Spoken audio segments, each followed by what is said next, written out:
Boa tarde a todos. Sejam muito bem-vindos a mais uma mesa redonda da Semana da Tecnologia, um evento promovido pela Healthcare Alliance e seus parceiros. Nós estamos aqui agora com a terceira mesa, com o tema de tecnologias que facilitam a gestão e o cuidado. O dia de hoje foi bastante agitado. A gente já está na terceira mesa, mas não se preocupa porque amanhã tem mais. Meu nome é Guilherme Pereira, eu sou gerente médico da Healthcare Alliance e a gente vai falar especificamente sobre a gestão em saúde para o cuidado contínuo e prevenção. A gente sabe que, passando pela pandemia, a gente teve que se adaptar em vários processos e a medicina preventiva foi algo bem importante. Os hospitais eles ficaram cheios e isso é sinônimo de que algo não vai muito bem. Nos dias atuais, a gente precisa evitar a ida do paciente ao ambiente hospitalar e a melhor forma de fazer isso é de forma remota. Então, a telemedicina foi algo que se desenvolveu muito nesse período. Se vocês pararem para pensar, está tudo interligado e os pontos se unem e o avanço acontece. Esse avanço que é o avanço aí da tecnologia para a parte do cuidado contínuo do paciente. Esse cuidado ele ganhou um reforço muito importante com a tecnologia e viabiliza um contato com o paciente e o registro do histórico do cuidado em prontuário eletrônico. E da mesma forma, também vale a pena pontuar que os pacientes não precisam ficar doentes para se cuidarem, né? Um cuidado contínuo e prevenção é, com certeza, a melhor alternativa aí para a manutenção da saúde. Então, manter os hospitais apenas como ocupação necessária é algo que foi imprescindível aí durante o período da pandemia pelo coronavírus. Diante disso, a gente está promovendo essa discussão da gestão em saúde para o cuidado contínuo e prevenção. Dessa forma, eu tenho o prazer de chamar aqui o Dr. Gino Antônio Romero Ichaço, que é diretor técnico da Doc24, nosso parceiro de telemedicina. Temos também o Clay Juliano, que é o gerente de contas da Previva, e a Cristina Balestrin, que é médica com MBA em Economia e Gestão em Saúde pela PUC São Paulo. Meus amigos, bem-vindos, sejam todos bem-vindos.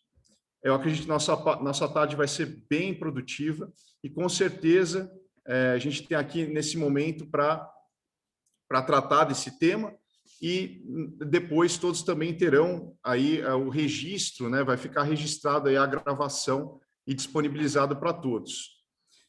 Então, vamos começar aqui com algumas perguntas. Durante a mesa redonda que a gente teve hoje, a gente falou muito sobre a transformação digital e os avanços tecnológicos e as mudanças que a gente tem passado pela pandemia da Covid. Para começar, eu queria chamar aqui a doutora Cristina Balestrin para falar um pouquinho do seu ponto de vista, doutora Cristina. Como é que essa crise afeta o atendimento presencial ao paciente nas instituições e como devemos incentivar cada vez mais o cuidado contínuo e a prevenção? Boa tarde a todos. Prazer estar com vocês. Obrigada, Guilherme. Obrigada pela Healthcare Alliance, né? E continuamos nós aqui nessa nossa jornada, né? De discutir, de conversar um pouco sobre os efeitos tão amplos, né? Que essa pandemia vem causando em todas as nossas vidas, né? Na verdade, eu vou começar pelo final da sua pergunta, que é exatamente com relação à prevenção e ao cuidado contínuo. Embora isso não é novidade, né? Hipócrates, 460 anos antes de Cristo, já mudou os conceitos que regiam a ocasião de que as doenças eram designadas pelos deuses e pelos demônios. Hipócrates já diz que não, né? Que adoecer era consequência dos seus hábitos de vida, né? Daquilo que você bebia, daquilo que você comia, de como você morava. Então, a questão da prevenção, a saúde é, acima de tudo, uma responsabilidade individual, não é? Preservar a sua saúde, não se expor a riscos desnecessários é, em primeiro lugar, um dever de cada cidadão. Com relação ao cuidado contínuo, é claro que existem pessoas que têm doenças crônicas, que adoecem pelos mais variados motivos, e aí cabe também a essas pessoas a responsabilidade de estarem sempre seguindo aquilo que lhes é prescrito, seguindo as orientações que são feitas, e então é extremamente relevante a responsabilidade, eu coloco muito isso, a responsabilidade de cada um pela sua saúde. Com relação ao atendimento presencial, o que nós vivemos no início da pandemia, primeiro, algo absolutamente desconhecido, não é? A forma de contágio desconhecida, e à medida em que os meses foram passando, nós fomos aprendendo muitas coisas, fomos descobrindo o que eram mitos e verdades. Mas, sem sombra de dúvida, as pessoas ficaram amedrontadas porque as pessoas não enxergam hospitais como locais de promoção de saúde, mas como locais que recebem doentes, né? Então, as pessoas se sentiam temerosas em buscarem os hospitais. E, por outro lado, os próprios hospitais precisaram definir novas regras de circulação e de afluxo, e mais do que isso, né? Restringir o acesso justamente para que não só as pessoas que precisavam estar ali dentro, assim como a força de trabalho ficasse protegida, e aqueles que iam aos hospitais também não se expusessem desnecessariamente. Então, a questão da promoção e da prevenção, ela tem que ser absolutamente estimulada, cada vez mais. As pessoas têm que entender que isso é uma responsabilidade própria, que é uma responsabilidade pessoal, em primeiro lugar, que elas não podem usar desnecessariamente os equipamentos de saúde, mas que elas têm, sim, a responsabilidade de se manterem saudáveis e sempre cuidando de si próprias, né? Então, eu acho que o atendimento, sem dúvida, foi impactado, e eu acho que isso é algo que veio para ficar, né? Não é algo que é passageiro, não é algo que vai embora com a pandemia, não. E uma outra questão, que é a questão do acesso, né? Muitas vezes as pessoas procuravam os hospitais, procuravam os prontos-socorros, porque demoravam muito para conseguir agendar uma consulta. Então, acho que, assim, tudo isso merece reflexão, e acho que nós teremos impactos relevantes da pandemia sobre esses atos. Com certeza, doutora Cristina, agradeço a resposta. Doutor Gino, eu queria saber de você, né? O que você acha? Como é que essa crise que a gente está vivendo afeta aí o atendimento presencial? Você pode também falar um pouquinho da telemedicina, né? E da Doc 24, para que o pessoal conheça um pouco mais, por favor. Boa tarde, Guilherme. Boa tarde a todos. É um prazer estar aqui com todos vocês, né?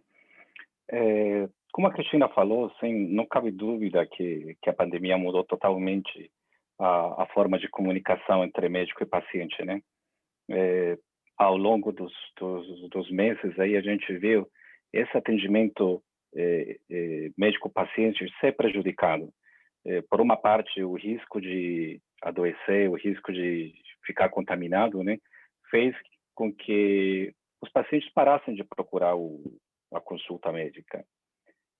Consequentemente, isso acredito que deve ter um prejuízo principalmente para o paciente.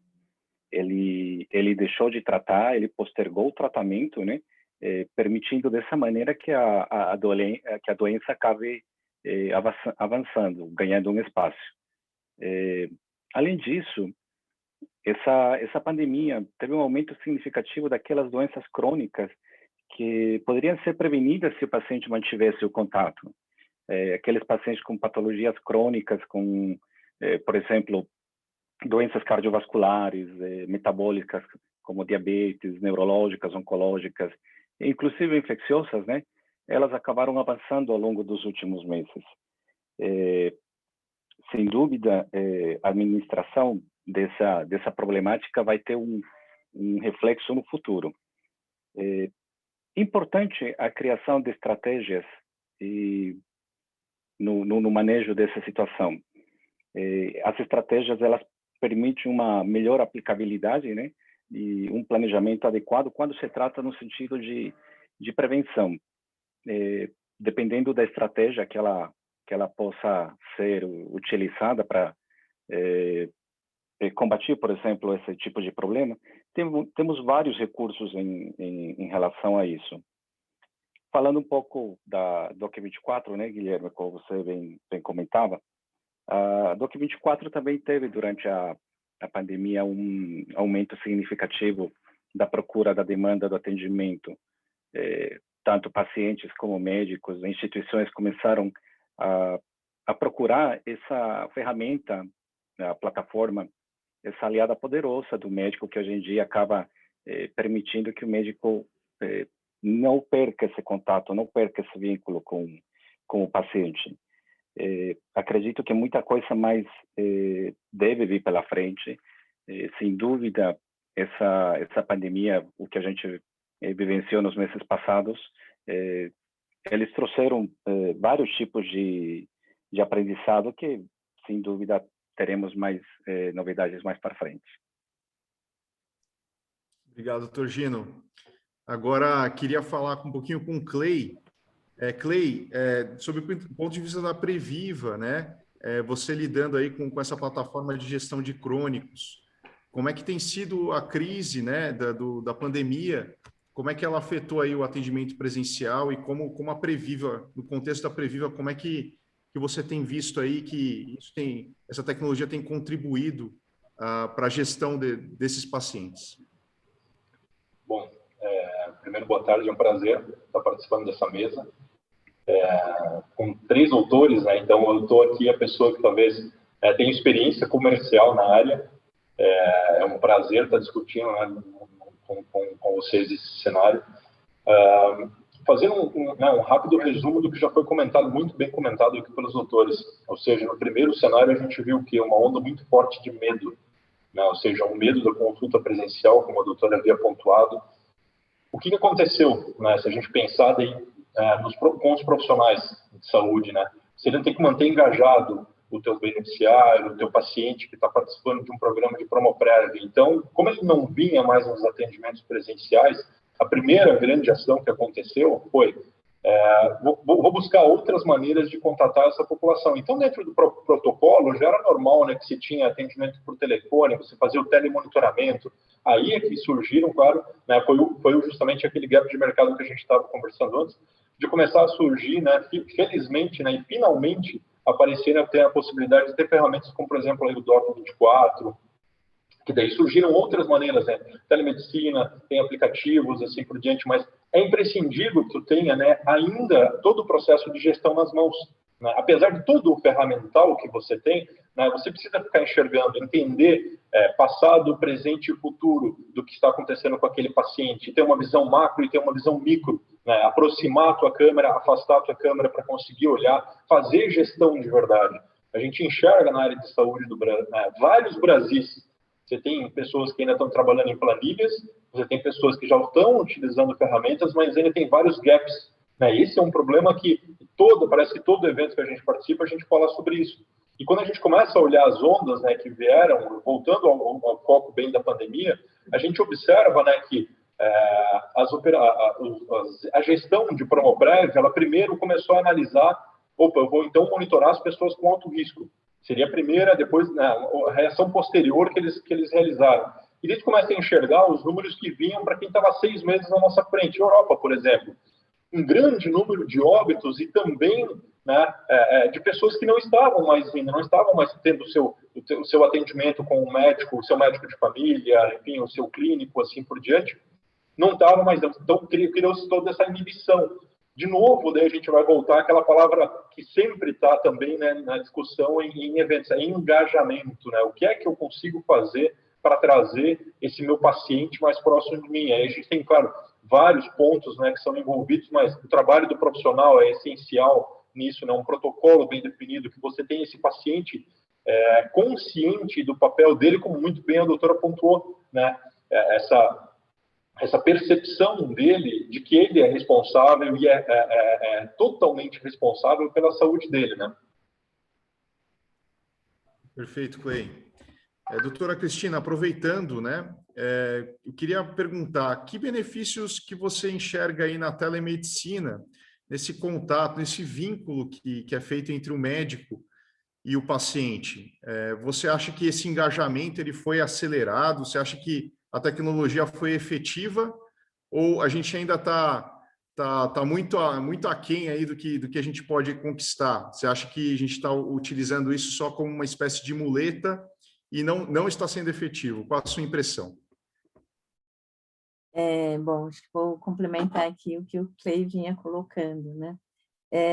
Na verdade, a telemedicina não era uma novidade, né? Mas ela veio, sem sombra de dúvida, ela tomou grandes proporções desde o início da pandemia, né? E mais do que isso, ela mostrou a sua relevância. Acho que quando a gente fala em telemedicina, a primeira palavra que me vem à cabeça é acesso, né? Diminuição de desigualdades. E quando eu falo desigualdade, eu falo de desigualdade social, eu falo das distâncias, do encurtamento das distâncias. Então, eu enxergo como uma ferramenta extremamente poderosa e cada vez mais juntam-se, obviamente, de uma forma, tem que ser feita de uma forma estruturada. Nós estamos falando de um atendimento médico que necessariamente pressupõe conhecimento e que implica responsabilidade técnica, não é? Não é uma teleconsulta, um teleatendimento, não é simplesmente um pedido de opinião, não é uma conversa com um amigo, nós estamos ali, é uma relação médico-paciente mediada por uma à distância, não é? Com o uso de tecnologia. Então, eu acho que nós ainda temos muito, embora já tenhamos hoje várias outras possibilidades, inclusive para diagnóstico, para complementar exame físico, tem muitas coisas que estão surgindo e que vão tornar a telemedicina, que vem tornando a telemedicina cada vez mais relevante.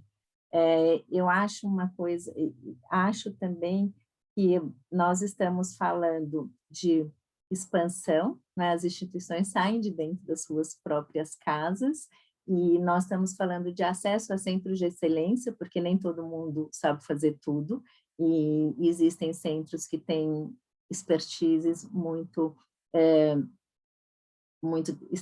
definidas e que não eram acessíveis, né?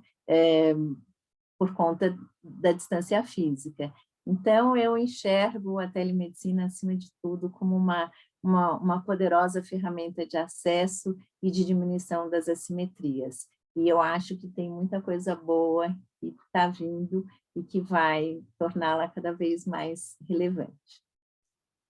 Obrigado, doutora Cristina.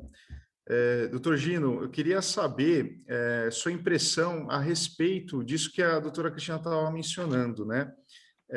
Como é que você vê o paciente, né, nessa assimetria que existia e agora com o acesso à tecnologia, isso vem diminuindo? A gente corre o risco do paciente ele perder um pouco da etiqueta, da postura, esperadas numa relação médico-paciente e também o lado do médico ou dos profissionais de saúde. Você acredita que a gente está preparado para abraçar a telemedicina, a teleconsulta, essa tecnologia à distância? Ou você tem visto aí alguns descasos, algumas preocupações no uso dessa tecnologia? O que você me diz? Pergunta interessante, Guilherme. A telemedicina para muitos é algo novo, né? Se vê, como a doutora Cristina falou, que já era bem conhecida e, de fato, muita gente escutou, mas, na prática, para muitos é uma situação nova. Eu falo para muitos, assim, do ponto de vista médico e, naturalmente, para o paciente também. Essa adaptação é uma coisa que você vai construir, vai ganhar, vai conquistar com o tempo, né? Um período de evolução exige um pouco de preparo, naturalmente, né? No entanto, já temos alguns protocolos para atendimento online da parte médica. Nesse sentido, estamos vendo que muitos médicos ainda não estão bem acostumados ao uso dessa ferramenta, né? Um ponto muito importante durante o uso da plataforma que a gente percebeu nos últimos meses é que existe naturalmente uma falta de exame físico. Isso faz que os médicos tenham que prestar uma maior atenção aos sinais de gravidade, aos sinais de emergência. Dessa maneira, eles podem encaminhar no momento oportuno, no momento certo para os pronto-socorros. Outro ponto que eu acredito que os médicos estão pecando é confundir um pouco o teleatendimento de uma maneira que eles não tomam todos os cuidados durante a atenção com o paciente, né? Temos algumas experiências e a gente viu que, não só na Doc24, em outras empresas também, que alguns médicos, naturalmente, pelo desconhecimento da ferramenta, eles relaxaram um pouco nos cuidados essenciais com o paciente. Cuidados essenciais do ponto de vista que esses profissionais não teriam cometido isso num ambiente como no consultório particular, por exemplo, né? Mas mais importante que os pontos básicos aí em relação ao ambiente, a vestimenta, pontos essenciais durante um atendimento médico, é o desconhecimento das leis. Muitos médicos se arriscam utilizando meios pouco seguros que deixam vulnerável esse profissional perante o CRM e, naturalmente, perante a justiça, né? Com o avanço da pandemia, conseguimos evidenciar nos últimos meses que esses pontos deficientes foram melhorando com o passar do tempo. E acredito que isso tenha sido pelo uso cada vez maior dessas ferramentas.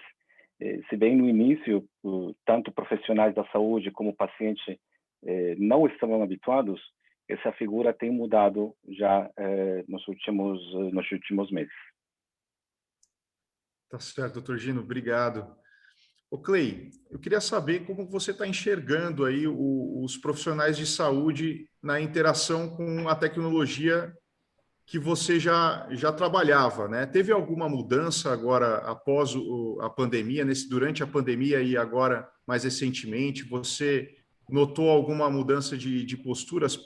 Tanto os profissionais de saúde que utilizam, né, são usuários da sua plataforma, quanto aqueles que compram a sua plataforma também, né? Os compradores da sua plataforma. Você notou alguma prospecção maior? O que você me diz aí na parte da gestão de crônicos? Bom, sim, a gente notou uma diferença, né, no cenário comercial, no comportamento deles. Primeiro, o papel deles é essencial. Né? Os profissionais nesse setor ele é essencial e ele vai ganhar um prisma. Se já não ganhou, né, que já deveria ter ganho, ele vai ganhar um prisma muito grande nos próximos anos. Ou seja, a gente está vendo uma população crescente aí com problemas cardiorrespiratórios e tal. Ou seja, vou resumir da seguinte forma: sequelas, né, vindas da pandemia. É um primeiro ponto que tem que dar um foco muito grande na questão de promoprévia. Agora, o comportamento do profissional na área de negócio, né? O profissional, eu até pontuei antes, né?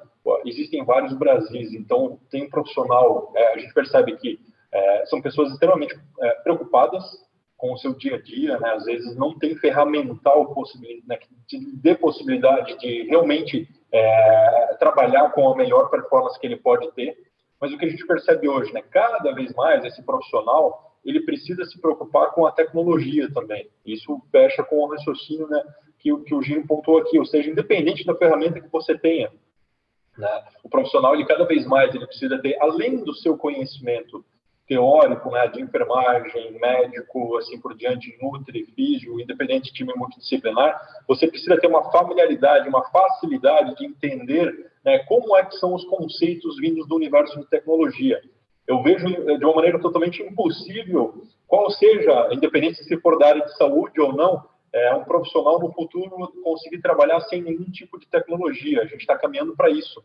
né, para um universo rodeado de tecnologia. Importante destacar, a tecnologia vem para trabalhar ao teu favor, né, e não você vai trabalhar para ela. Ela vai trabalhar para você. Esse é o primeiro ponto. Né? As ferramentas, você tem que ter esse olhar para que a ferramenta facilite, ou seja, automatize o seu trabalho para que você faça a gestão. O profissional, o gestor lá da área de Promoprev, de gestão de crônicos, ele precisa buscar ferramentas que façam uma análise rigorosa, rígida e rigorosa, né, com os seus indicadores de saúde e, sem esquecer também, toda a gestão de custo. Né? Se ele tem programas, por exemplo, de gerenciamento de crônicos, programas oncológicos e tal, ele não pode esquecer também de fazer esses dois tipos de gerenciamentos, né? São extremamente importantes. Felizmente, nos últimos tempos, a gente tem percebido, sim, uma crescente, né? O mercado, ainda o objetivo da tua pergunta, a gente tem observado uma crescente na prospecção e busca do mercado por ferramentas como a nossa, o Previva, né? Que fazem gestão de crônicos e Promoprev. Maravilha, Clay. Obrigado. Doutora Cristina, eu queria agora, mudando um pouquinho o assunto, eu queria falar qual a sua visão sobre a medicina tradicional versus a tecnologia que tem cada vez mais estado presente aí na nossa rotina. Você acha que o médico ele pode ser substituído por algum algoritmo de processamento de dados? Como que você enxerga o futuro de algumas especialidades médicas? Vamos ser audaciosos nesse nível, né? Você acha que corre o risco da tecnologia substituir um profissional de saúde, um médico, ou sempre vai só auxiliar? Como que você enxerga isso atualmente e para daqui para frente, né, para o futuro? Guilherme, eu vou começar aqui respondendo com a fala anterior do Clay, que diz o seguinte, né? A tecnologia trabalha ao nosso favor, né? Então, eu acho que eu tenho 36 anos de formada, e no começo da pandemia, no meu grupo de WhatsApp de colegas de turma, quando estávamos aquela discussão do CFM, por várias vezes saiu essa discussão de telemedicina, e lá pelas tantas, uma colega me disse o seguinte, e eu sempre uma colega me disse o seguinte: Cris, você acha realmente que a telemedicina substitui um bom médico, substitui um bom exame físico, uma boa anamnese? E aí eu respondi para ela, disse assim: você acha que uma videoconferência substitui um abraço, um abraço caloroso ou um beijo carinhoso? Elas não substituem, né? São coisas diferentes. Eu não acho que a medicina tradicional vai ser substituída, né, pela telemedicina, né? Eu acho que eu penso sempre em complementariedade. E quando a gente faz um robô, faz as coisas, alguém precisa ensinar esse robô. Então, você precisa ter curadoria, né? Então, os homens precisam necessariamente ensinar as máquinas a fazerem por mais. Depois elas fazem e de uma maneira exponencial. Então, eu não acho. Eu acho, sim, Guilherme, que, claro, quando nós falamos em tecnologia, se nós pensarmos aí nos últimos 20, 30 anos, vamos pensar em diagnóstico por imagem, não é? O quanto a tecnologia substituiu, né? Quando nós saímos do raio-x convencional, aliás, não, vamos para a briografia, né? Vamos agora chegar no PET scan. O quanto evoluiu, mas assim, o médico não foi substituído, né? São ferramentas de apoio, simplesmente ele faz um diagnóstico mais preciso, ele é mais assertivo na orientação terapêutica. Então, eu não acho, sim, e acho que tem uma coisa muito importante que a gente tem que entender também, que a primeira coisa para você fazer um teleatendimento, precisa haver um consenso entre o paciente e o médico. Então, primeiro, o paciente precisa concordar e o médico também precisa entender que é possível, para aquele caso, ser feito um atendimento remoto. E muitas vezes, durante um atendimento remoto, o médico chega à conclusão que é necessário a sequência com atendimento presencial. porque nós não temos tantas ferramentas de suporte ainda para apoiar um exame físico que muitas vezes não pode ser feito à distância, né? Então, eu acho, sim, que é uma relevante ferramenta de ampliação da assistência médica de qualidade que pode gerar benefícios para todos, né? Gerar benefícios sociais, benefícios econômicos importantes, né? Quando nós falamos de deslocamento, nós estamos falando, as pessoas estão expostas a um risco, aos riscos de deslocamento, as pessoas estão consumindo recursos, né? Para se deslocar. Nós temos aí nos grandes centros aí toda essa questão dos longos percursos, dos percursos que consomem muito tempo. Então, acho que assim, todos podem se beneficiar, sem sombra de dúvida. Mas eu não acho que elas sejam substituíveis, que não é substituível, e não acho que são concorrentes. Eu acho que, muito pelo contrário, elas são complementares. Maravilha. Doutor Gino, o que você me diz da experiência do paciente, né, nesse cenário digital? É algo que deve ser motivo de preocupação pelas instituições? O próprio paciente, quando ele vai, né, entrar em contato com um médico por telemedicina, ele tem que estar num ambiente apropriado. O médico, como ele pode influenciar isso? Qual a sua experiência a respeito da experiência do paciente, né, no uso dessa tecnologia? Quando falamos de experiência do paciente, como resultado final, eu bem na minha cabeça 3 pontos principais, né? O primeiro deles, para mim o mais importante talvez, é a satisfação do paciente. Posteriormente, a resolutividade do problema que ele possa manifestar. E segundo, a facilidade do acesso que o paciente possa ter para ter chegado no atendimento médico, né? Esses 3 pontos que eu falei, eles têm que estar vinculados principalmente ao preparo e conhecimento do profissional, dentro daquilo que ele realiza. Quanto mais qualificado estiver o profissional, melhor será o resultado para o paciente, né? Na Doc24, por exemplo, cuidamos criteriosamente desse ponto, da qualificação dos nossos profissionais. Acreditamos que o melhor que podemos, o que temos para oferecer, seja o preparo do profissional, né? Eu vou falar um exemplo que a gente vê muito comum no nosso dia a dia, e é justamente da área da pediatria, né? Muitas vezes, quando as mães, os pais, eles levam as crianças para o atendimento com o pediatra em vários lugares, eles não sabem que o profissional que está sendo atendido não tem muitas vezes a qualificação necessária. Ele não é um médico residente que fez uma residência num lugar acreditado e, consequentemente, ele não tem um RQE, que seria o registro de qualificação de especialista, né?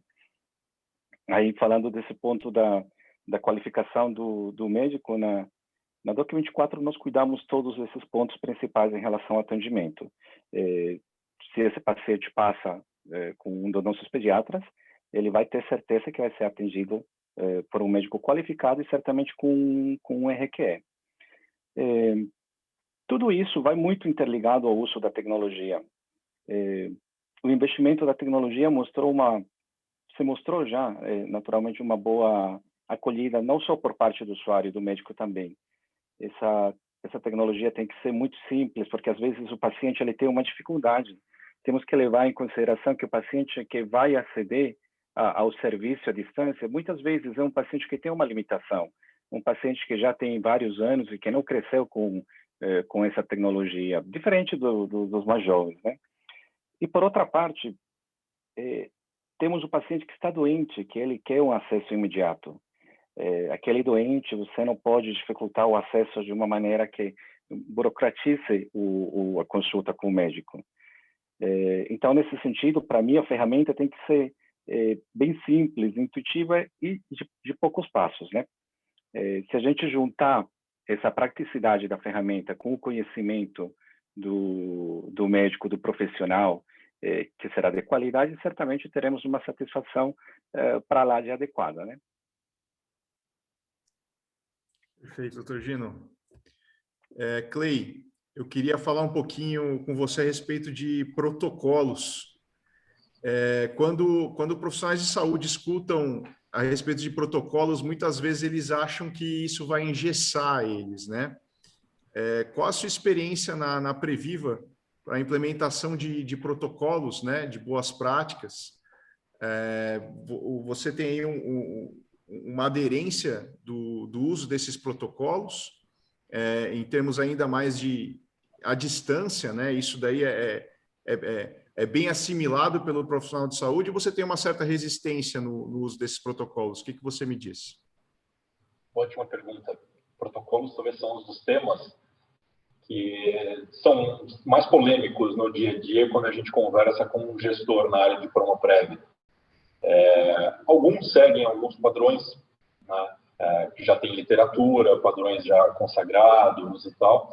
E uma característica da técnica da nossa ferramenta, o Previva, é que é uma ferramenta completamente customizável quanto a protocolo, ou seja, o protocolo ele pode vir embarcado caso aquele cliente meu ele não tenha um modelo definido, ele pode comprar, ou eu posso customizar conforme ele queira.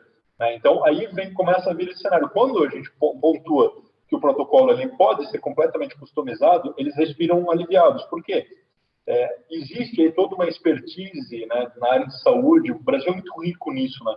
A gente tem uma possibilidade muito grande de ter protocolos numa região, em outra região, os profissionais técnicos, diretores técnicos daquela empresa definiram tal protocolo. Então, é um ponto que é sempre muito bem aceito, tá? Existe uma curiosidade muito grande quando a gente pontua, olha, eu tenho esse protocolo, né, eu posso apresentar para você. Existe um momento de debate bastante acalorado, mas sempre para o lado positivo, tá? Falar de protocolo, e eu entendo que, primeiro, não vejo como um termo engessado, né? Eu vejo como ponto de padronização de atendimento. Padronização de atendimento, a gente fala o quê? A gente fala em qualidade, a gente fala que você passou por todas as fases no atendimento com aquele teu paciente, e um ponto importante, né? Você sabe o que está por vir naquele quadro, naquele momento que você encontrou esse paciente, e você fez essa classificação de risco dele, você encaixou ele dentro de programas específicos a qual ele se identificou, você já sabe quais são as próximas etapas que devem acontecer.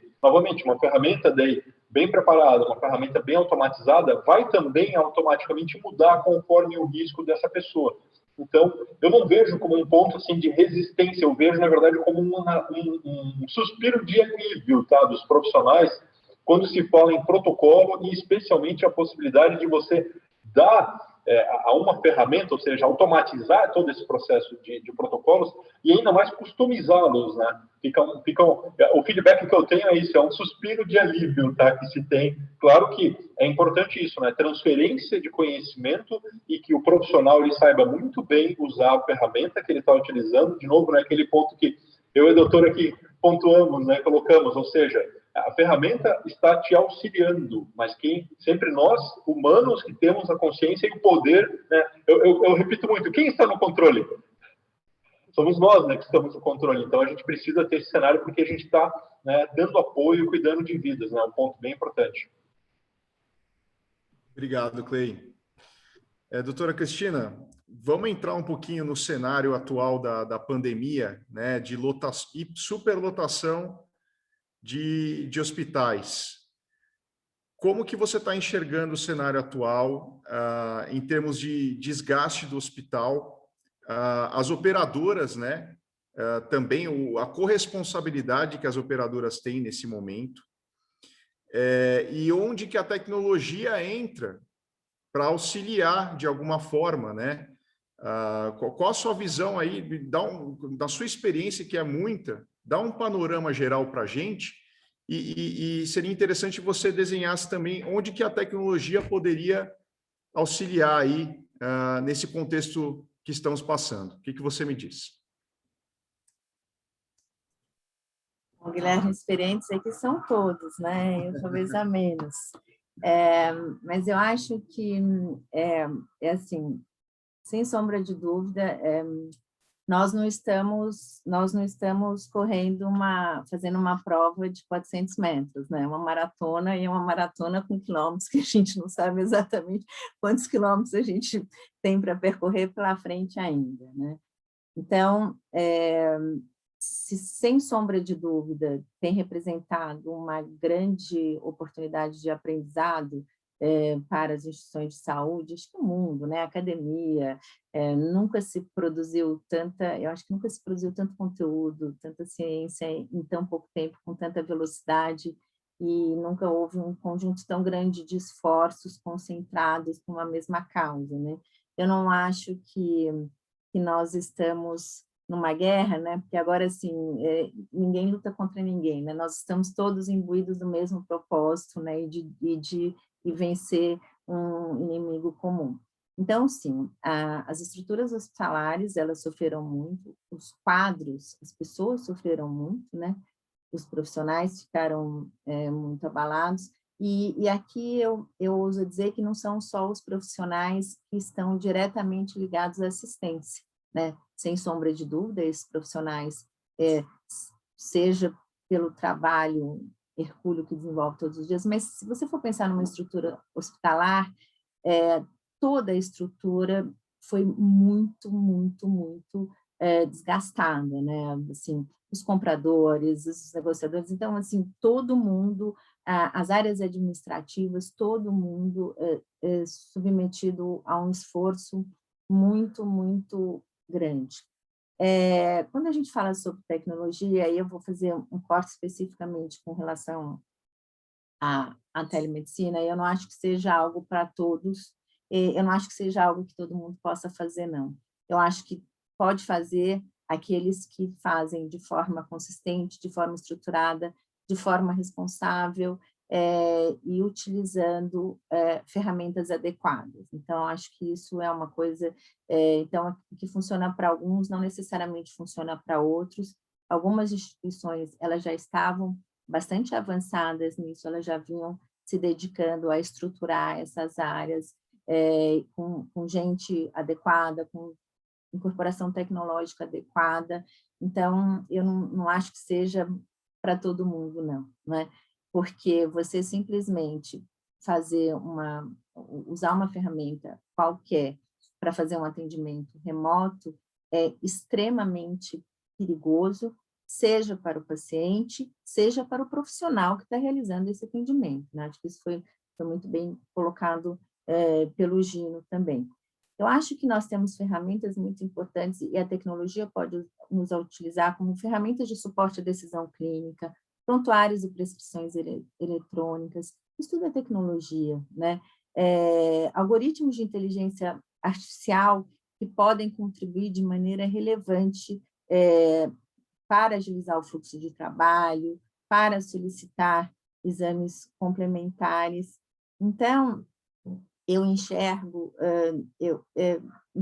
dessa forma, e acho que também tem que ser feita de forma consistente, porque muitas vezes as instituições não têm o grau de maturidade adequado e suficiente para incorporar determinadas coisas, e isso não tem o menor problema, né? Assim, não são todos iguais, né? Que bom que o mundo é diverso, né? E que bom que a gente tem muitas ofertas, e acho que a tecnologia hoje, ela também nos auxilia à medida em que talvez nós possamos não ter redundâncias desnecessárias, não é? Porque houve uma época, há muitos anos, não era incomum hospitais publicarem na grande imprensa a aquisição de equipamentos. Eu me lembro quando chegaram no Brasil as primeiras ressonâncias nucleares magnéticas, né? Então, assim, será que faz sentido a gente ter tanta redundância, né? Será que não é melhor nós termos centros especializados, trabalharmos com modelos adequados de referência e contra-referência? Então, eu penso muito na tecnologia nesse sentido, né? Encurtamento de distâncias, no aumento de acesso, na diminuição de redundância e, consequentemente, em custo-efetividade, né? Eu acho que isso esse é o grande desafio, né? Eu não acredito no sistema, eu não acredito que existam vítimas e algozes nessa relação, né? As pessoas gostam muitas vezes, vitimizam os prestadores e demonizam os pagadores. Eu não acho que existem vítimas e algozes, eu acho que a toda ação existe uma reação e a história está aí para justificar uma série de comportamentos inadequados de um lado e de outro, né?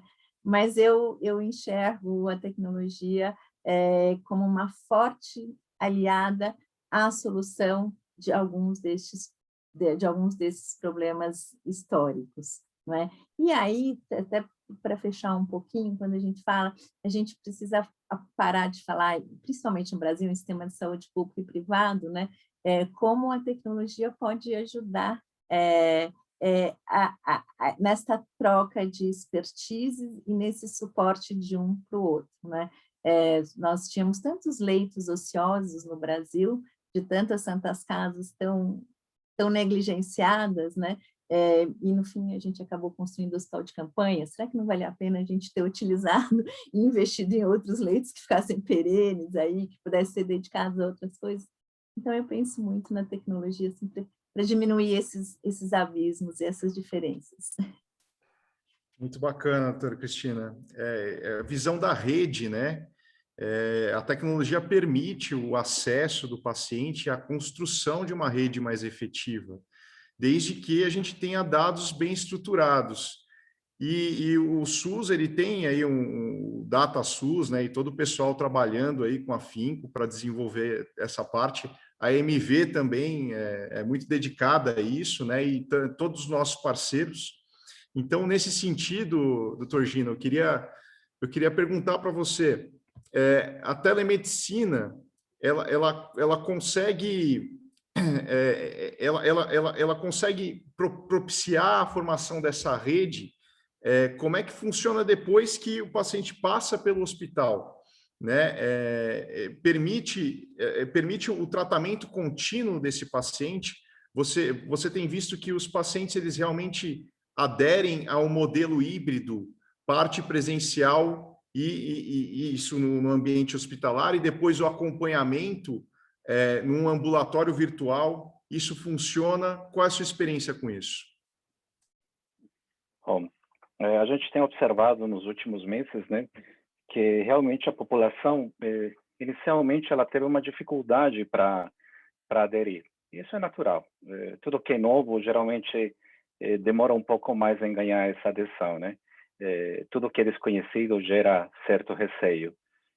Com o passar do tempo, esses atendimentos cada vez foram aumentando, foram mais frequentes. Tanto o paciente como o médico foram ganhando mais experiência, foram ganhando confiança.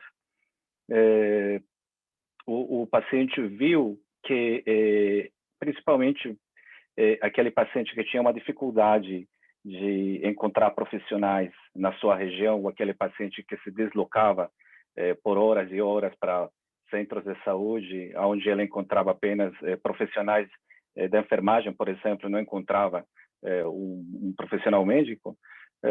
Com a telemedicina, ele viu essa praticidade no atendimento a esses médicos nos grandes centros, né?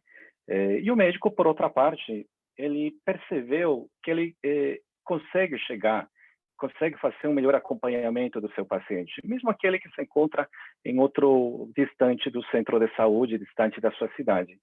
E aí, aquilo que você falava, o médico consegue fazer o segmento. Hoje em dia, eu acredito que seja muito mais fácil do que antes. Antigamente, pelas barreiras que eu falei, pelas dificuldades, talvez o médico não tinha como fazer esse segmento. Temos algumas experiências aí agora com pacientes que eles viajam, se deslocam, vão para outras cidades, outros países, e através da telemedicina esse paciente ele consegue marcar sua consulta com um especialista. Ele não vai perder o atendimento que tinha marcado. E mais ainda, né?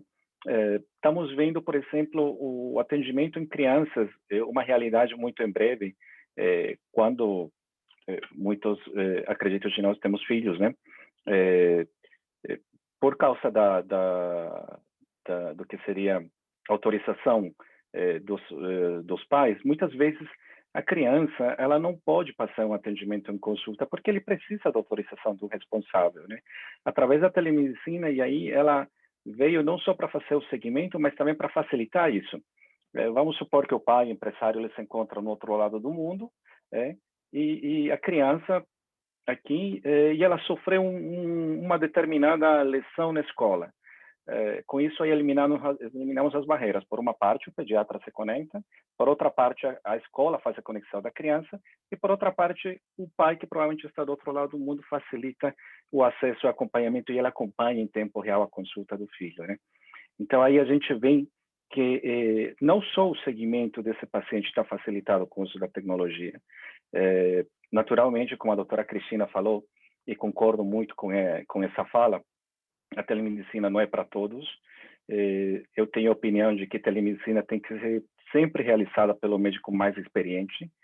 É fácil, e isso a gente vê na prática, no dia a dia, é fácil errar com o médico, com o paciente na nossa frente, né? Então, o que dirá quando o médico ou o paciente está do outro lado do mundo, a quilômetros de distância? Então, aí a telemedicina não pode ser para o médico inexperiente, para o médico jovem. É uma coisa que vem naturalmente com o passar dos anos, né? Então, aí acredito que sim, Guilherme. A telemedicina veio para facilitar essa evolução, esse segmento do paciente. Obrigado, doutor Gino. Clay, vamos falar um pouquinho sobre a banalização que pode acontecer da tecnologia, por ela estar muito presente em vários momentos aí do nosso dia, da nossa rotina, né? Isso, de alguma forma, tira o engajamento tanto do paciente como do profissional de saúde. Existe uma dificuldade maior em engajar pessoas para o uso de tecnologia hoje em dia do que era antes? Isso é um risco? Como é que você trata isso na Previva? Eu acho que não. Acho que hoje em dia é mais fácil. Primeiro, a gente está evoluindo para que todas as faixas etárias, camadas sociais, estejam, vamos dizer assim, com um acesso mais facilitado com algum tipo de tecnologia, né? Eu entendo que ela vem, na verdade, para conseguir apoiar e melhorar a performance dos profissionais na área de negócio, né? Independente da ferramenta que ela está utilizando, vai melhorar o engajamento também, né, de quem está participando de uma atividade, do paciente que está. E aí que vem um grande ponto, né?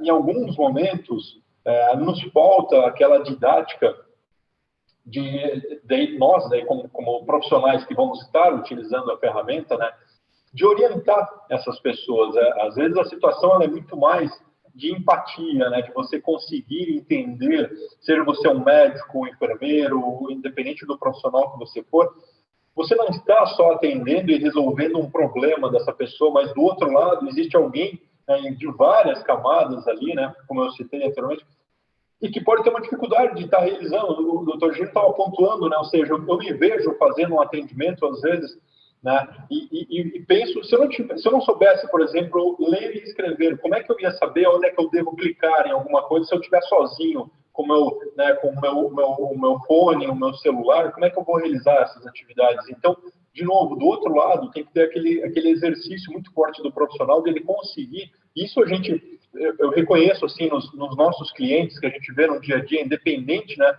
do profissional, se ele é médico, se ele é enfermeiro, de novo, o time multidisciplinar, técnicos, assim por diante, um engajamento muito forte, uma dedicação muito grande aos seus pacientes. A área de saúde no Brasil, ela vem se reinventando e ela vem provando com a pandemia o quanto ela é eficaz.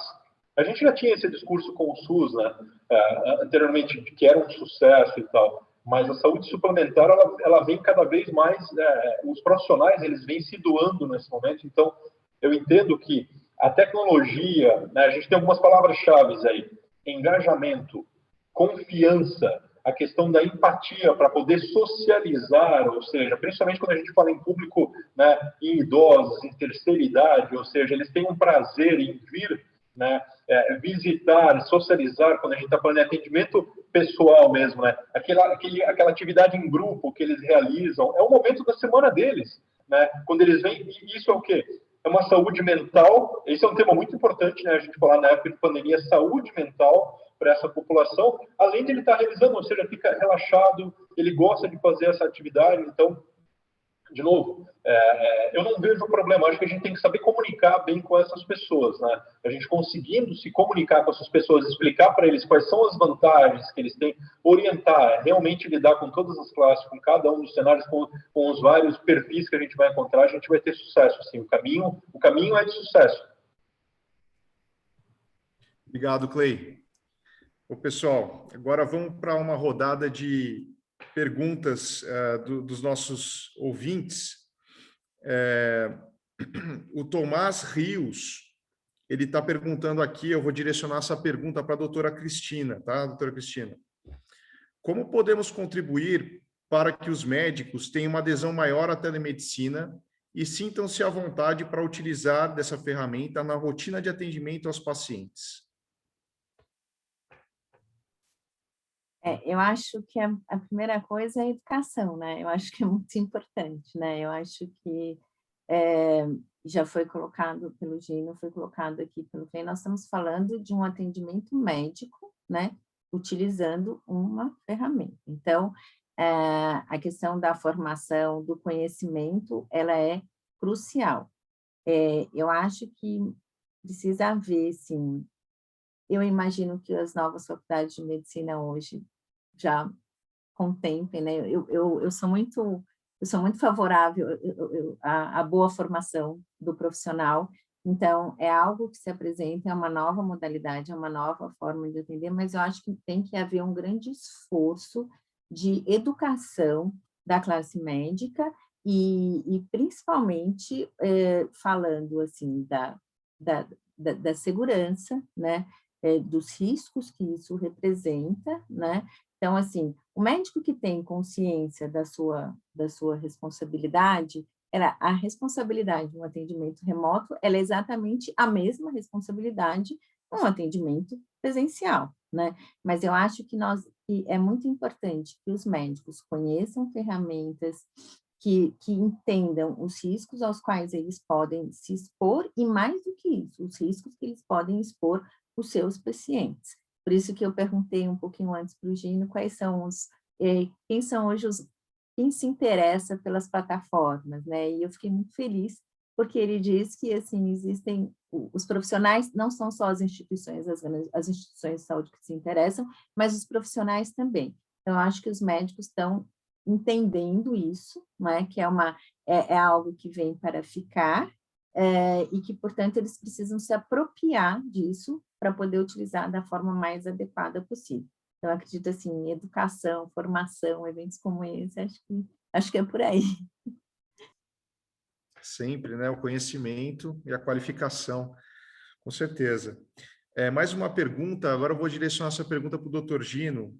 O Gilson, da Unimed Porto Velho, pergunta: muitos pacientes às vezes reclamam que o médico não tem tempo para dar atenção ao paciente. Vocês acham que a tecnologia vai trazer esse tempo ao médico? Esse tempo que o paciente tanto deseja? O que você acha, doutor Gino? Olha que interessante. Quem não passou em consulta presencial e sempre escutou o que o Gilson traz para a gente, né? Puxa, eu entrei na consulta e o médico nem olhou para mim, muito menos colocou a mão, né? Isso é muito frequente, a gente escutou desde sempre. Um feedback bem positivo que a gente vivenciou com os atendimentos da telemedicina é que essa proximidade, ela preencheu praticamente, nesse sentido, a exigência do paciente. Talvez pela distância, o médico dedica, ele não tem o estresse, talvez, do ambiente hospitalar, né? E todo o que envolve uma unidade de saúde. Então, ele muitas vezes, ele acaba sendo, às vezes, mais simpático, ele prolonga muito mais seu atendimento. E uma consulta que, às vezes, num ambiente presencial seria num determinado tempo, mas seria curto, no virtual ele acaba se estendendo, né? E com essa extensão, com essa durabilidade da consulta, você acaba satisfazendo essa pergunta que o Gilson trouxe para a gente, né? Mas a satisfação é muito mais positiva dos pacientes. A gente justamente fez um levantamento nesse ponto, né? A satisfação dos nossos clientes é maior do que na consulta presencial. Ok, doutor Gino, obrigado. Mais uma pergunta aqui, agora eu vou direcionar para o Clay. Clay, qual é a limitação da telemedicina no diagnóstico devido à falta de exame físico? Boa pergunta. Talvez essa pergunta é até melhor para os doutores, né, para eles responderem, mas eu acho que a resposta a gente já teve aqui nessa rodada, né, nessa mesa, a gente já teve essa resposta, ou seja, a telemedicina ela vem para atender uma faixa, e é um ponto bem importante, né, ou seja, nenhuma das outras maneiras vai se extinguir o contato pessoal, de novo, quando a gente tinha lá aquelas percepções de utilizar um aplicativo, agora está tudo resolvido, e quando a gente está fazendo esse, né, entre aspas, um atendimento pelo um aplicativo, é a autopercepção do paciente, né? Vocês sabem muito bem que o paciente, ele às vezes ele acha que ele está com uma saúde muito boa, né? Ele tem a política do auto-engano dele com a saúde, então a gente entra nesse cenário que é bastante complexo. E o profissional ali de enfermagem, o médico, eles têm uma outra percepção, eles têm técnica, eles têm conhecimento para fazer essa análise. Então, eu não acredito, né, que a gente vai conseguir substituir o contato humano, como a doutora bem colocou. Eu acho que cada um tem o seu espaço, a telemedicina, o atendimento por vídeo vai ter o seu espaço, o atendimento por telefone, ou seja, o contato por telefone também vai ter o seu espaço, a utilização dos gadgets, seja um aplicativo de celular, seja, né, com roupas, enfim, com outras tecnologias que estão surgindo, eles vão ter o seu espaço, mas nenhuma delas vai substituir o contato humano, né? Eu volto ao ponto que eu havia colocado anteriormente, ou seja, o profissional, a gente está vivendo, nós somos humanos, né? Vamos partir desse princípio muito básico, que a gente precisa socializar, a gente precisa ter o contato, o calor, entender que a pessoa do outro lado, ela realmente está dando sinais de que ela tem aquela tua melhora, assim por diante. Então, eu acho que cada um tem o seu espaço. Certamente a telemedicina ela vai evoluir muito ainda do que a gente tem hoje, é um pequeno embrião, eu tenho certeza disso. Provavelmente a gente deve ter fusão de vários desses cenários, né, de várias tecnologias, mas eu tenho certeza que o contato pessoal, a consulta presencial, ainda é a maneira mais completa de a gente chegar nas pessoas, né? Perfeito, Clay, obrigado. Pessoal, eu vou começar a encerrar aqui, só vou fazer um último questionamento, que é uma pergunta para todos, queria a impressão de cada um, sobre um mundo ideal da tecnologia, da gestão, da promoção à saúde e com viés de regulamentação. Que vocês acham aí? Quais são as perspectivas para os próximos passos? Por onde estamos caminhando e para onde temos que caminhar? O que vocês acham? Doutora Cristina, por favor.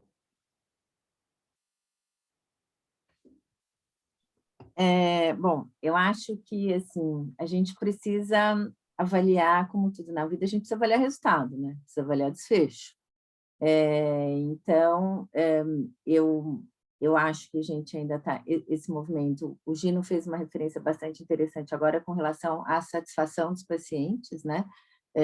Que essa sensação de que aquele tempo está sendo dedicado a ele, que o médico está numa situação mais confortável e tudo mais.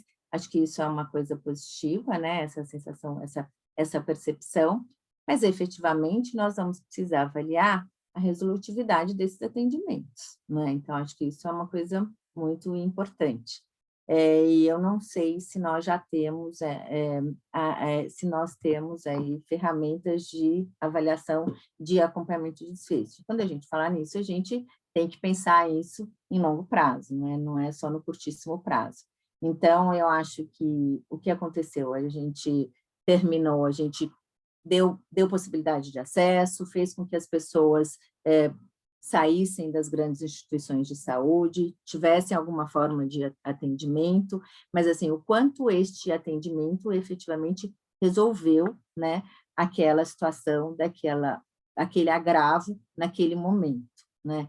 Então, eu acho que a gente ainda tem que caminhar um pouco para entender para onde nós vamos. Com relação à regulamentação, isso já vem sendo discutido, amplamente discutido. Acho que temos ainda, já quebramos algumas barreiras importantes, mas acho que tem outras barreiras que têm que ser quebradas. E a gente tem que falar também em remuneração, né, que acho que isso é uma coisa muito importante, não é? Porque é um atendimento médico, que, portanto, que tem responsabilidade e tudo mais, não é um atendimento mais barato, né? Pelo contrário, muitas vezes ele requer recursos mais complexos do que um atendimento presencial. Então, acho que a gente tem muita coisa para discutir ainda, né? E tem que avaliar resultados. E eu acho que a gente precisa avaliar resultados num período um pouco mais longo, né? Eu, pelo menos, ainda não conheço grandes estudos de avaliação de resultado de atendimento. Doutor Gino, com a sua experiência aí nessa questão de resultados, vocês já conseguem ter resultados aí com a plataforma de telemedicina de vocês, no cuidado contínuo, nessa geração de rede? O que é o mundo ideal para você? Os próximos passos aí da tecnologia na área da saúde, o que você acha? Olha, Guilherme, a minha visão do mundo ideal, ela só seria possível com aquela palavra que o Clay utilizou bastante hoje, engajamento, né? Com o engajamento da alta gestão, né, das empresas de saúde e com os profissionais da saúde.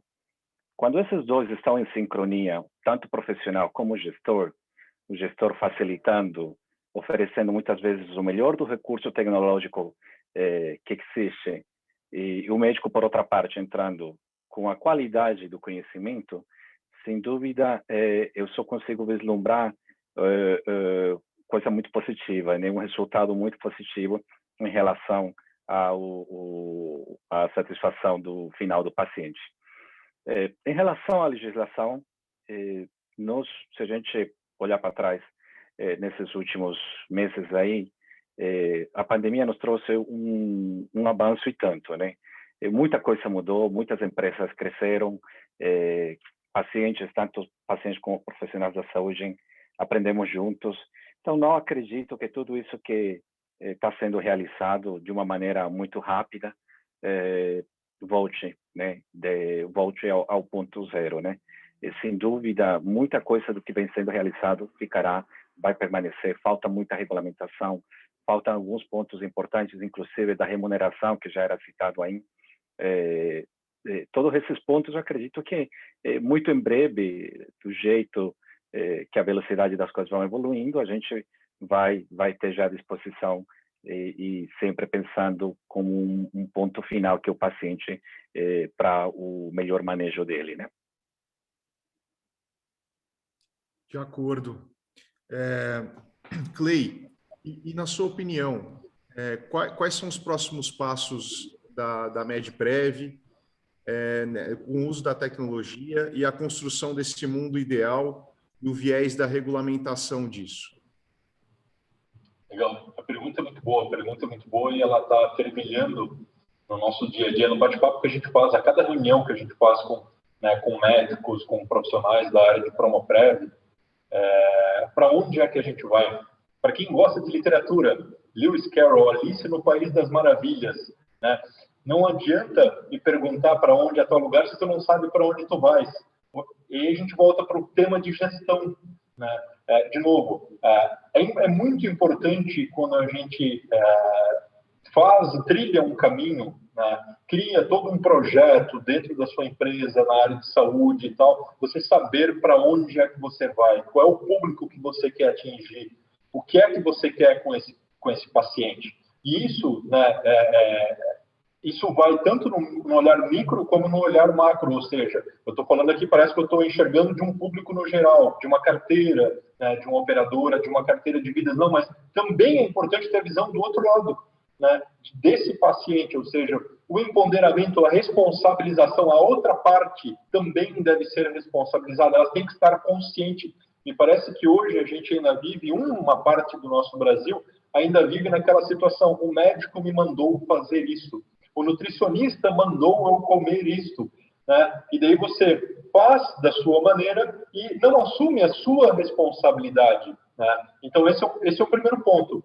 A essa fase vem o trabalho da tecnologia, ou seja, facilitar, né, o acesso a essa informação, facilitar o trabalho desses profissionais, que eles sigam um protocolo, ou seja, a padronização desse atendimento, para que eles sigam esse protocolo e que eles consigam aferir, que eles consigam ter minuciosamente os dados que eles estão gerenciando para saber, de novo a gente volta a esse ponto, para saber aonde é que eles querem chegar com o cuidado daquele paciente. Da mesma maneira, o paciente, né, ele tendo acesso a essas informações, ele vai conseguir estar muito mais engajado. De novo, volta essa palavra, né, doutor Gil? A gente volta ao engajamento do paciente. É importante que a gente tenha sinergia, match, né, como as pessoas ultimamente estão utilizando, precisa ter match entre o profissional de saúde e o seu paciente. Eu gosto de usar a seguinte expressão, né, com o profissional de saúde.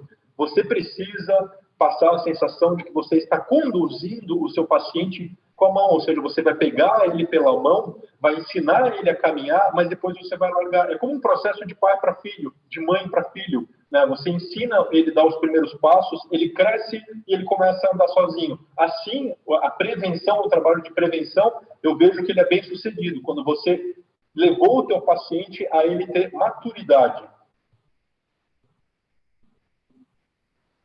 Clay, concordo, e é super difícil fazer isso, né? Gerar uma corresponsabilidade dos pacientes em geral, porque saúde demanda responsabilidade, demanda engajamento, demanda você tomar uma atitude quanto à sua própria rotina, comportamento e uma série de questões. E também é um tema polêmico, porque você também tem aqueles pacientes que nascem com alguma predisposição, né? Então, até que ponto podemos corresponsabilizar, até em termos financeiros, né? Isso abre toda uma temática para um novo encontro. Mas a gente vai ficando por aqui. Eu queria agradecer demais todos os presentes. Foi um tema extremamente enriquecedor. Tá? A nossa resposta para um mundo ideal é o que a gente está fazendo aqui, né? A gente promove alianças para construir valor em saúde, né? Sozinhos nós não somos tão fortes quanto juntos. Então, esse é o intuito da Healthcare Alliance. A gente chama as pessoas especialistas em saúde, cada qual no seu quadrado, né? Mas juntos, fazendo aí uma visão, criando esse mundo ideal. E a gente vê que a gente tem muita sinergia entre os parceiros. Esse webinar foi um exemplo disso. Pessoas aí ímpares nas suas reputações, nas suas experiências. Então, eu queria agradecer demais, Clay, Dr. Gino, doutora Cristina, muito obrigado pela presença de vocês. Também gostaria de falar que a Healthcare Alliance, em parceria com a Folks e com o Hospital Sírio-Libanês, está promovendo um diagnóstico das instituições de saúde para que a gente faça uma jornada digital, né? Então, se você tem curiosidade, você, gestor, tem curiosidade, entre em contato conosco, nós vamos colocar o link de uma página aqui para você, se você demonstra interesse, a gente vai acessar você e apresentar a proposta que essas 3 empresas que tem um know-how, né, na jornada, no desenvolvimento da jornada digital, pode apresentar a vocês. Então, pessoal, queria agradecer mais uma vez e abrir para as considerações finais, a começar pela doutora Cristina, por favor. Bom, foi um prazer, eu que agradeço, prazer pela oportunidade de aprendizado e prazer em participar dessa jornada de construção de uma saúde mais acessível, né, com maior equidade, com maior acesso. Então, obrigada e obrigada pela oportunidade de aprendizado. Obrigada, Clay, obrigada, Gino, e obrigada, Guilherme e Healthcare Alliance. E parabéns pelo evento. Obrigado. Doutor Gino, por favor. Eu agradeço a organização, agradeço a Healthcare Alliance, os colegas que ficaram aqui presentes debatendo esses assuntos tão importantes, né? E, sem dúvida, fazer disso aqui um encontro cada vez mais frequente, mais de rotina. Tá? Agradeço mais uma vez a presença de todos vocês. Obrigado, doutor Gino. Clay, por favor. Primeiro, foi um papo muito gostoso, muito confortável de ter com todos vocês. Agradeço o convite novamente pela Healthcare Alliance. Eu vou tentar resumir, né, em uma única frase. Nunca é tarde para ter uma mudança de hábito, né? Não deixe para amanhã. É importante que a gente tenha mudança de hábito, que a gente saiba onde quer chegar. A gente tem que querer ver os nossos netos envelhecerem. Esse é o grande ponto. Longevidade junto com qualidade de vida. É o sonho que todo mundo quer. Vamos começar hoje? Com certeza, Clay. Obrigado pela mensagem final. Pessoal, muito obrigado. Quem quiser acessar esse conteúdo, vai estar disponível, gravado. Um excelente final de dia para todos. E amanhã a gente tem mais, hein? Um grande abraço. Até mais.